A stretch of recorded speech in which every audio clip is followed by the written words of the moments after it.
আজকের রেসিপি পারফেক্টভাবে কাসুন্দি দিয়ে আমরা আমের ভর্তা খাই, আনারসের ভর্তা খাই, পেয়ারার ভর্তা খাই, পেঁপে ভর্তা খাই। কাসুন্দিটি দিলে অনেক সুন্দর একটা ফ্লেভার আসে।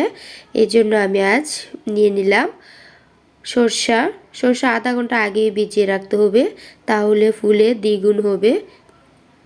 এখন দিয়ে দিব, ভালো করে ধুয়ে ছেঁকে দিয়ে দেব 4-5টা কাঁচা মরিচ, দিয়ে দিব হলুদের গুঁড়া, মরিচের গুঁড়া,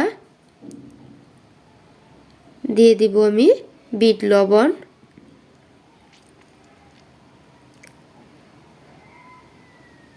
দিয়ে দিব স্বাদ মতো নুন,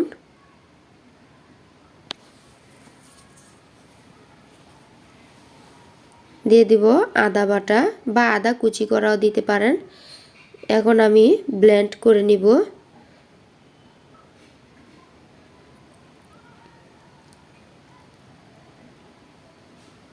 ধৈর্য সহকারে এই কাজটি করতে হবে। আপনারা চাইলে অনেক দিন রেখে খেতে পারেন, নর্মাল ফ্রিজে রেখে 6 মাস মতন খেতে পারেন, সংরক্ষণ করে রাখতে পারেন 6 মাসের মতন। এখন আমি সরষা বাটাগুলো কিছুক্ষণ ফুটন্ত পানির মধ্যে গরম করে নিব। এখন দিয়ে দিব, আমি একটি প্যান বসায় নিলাম, দিয়ে দিব পানি,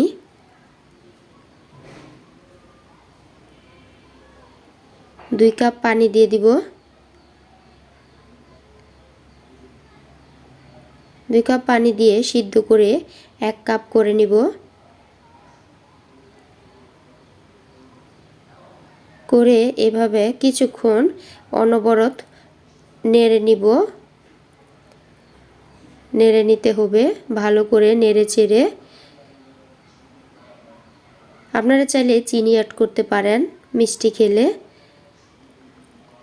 দিয়ে দিব, কিছুক্ষণ জাল দেওয়ার পর দিয়ে দিব সরষার তেল অবশ্যই দিতে হবে, অনেক সুন্দর একটা ফ্লেভার আসবে কাসুন্দির। দিয়ে দিলাম আমি সিরকার পানিটা স্কিপ হয়ে গিয়েছে, সিরকার পানিও দিয়ে দিয়েছি। চিনি দিয়েছি হালকা। এখন আমার কাসুন্দি শেষ হয়ে গেছে, প্রায় শেষ পর্যায়ে। চুলা থেকে নামিয়ে নিলাম। ঠান্ডা করে যে কোনো বয়ম বা বোতলও ভরে আপনারা নর্মাল ফ্রিজে রেখে দিতে পারেন। আল্লাহ হাফেজ।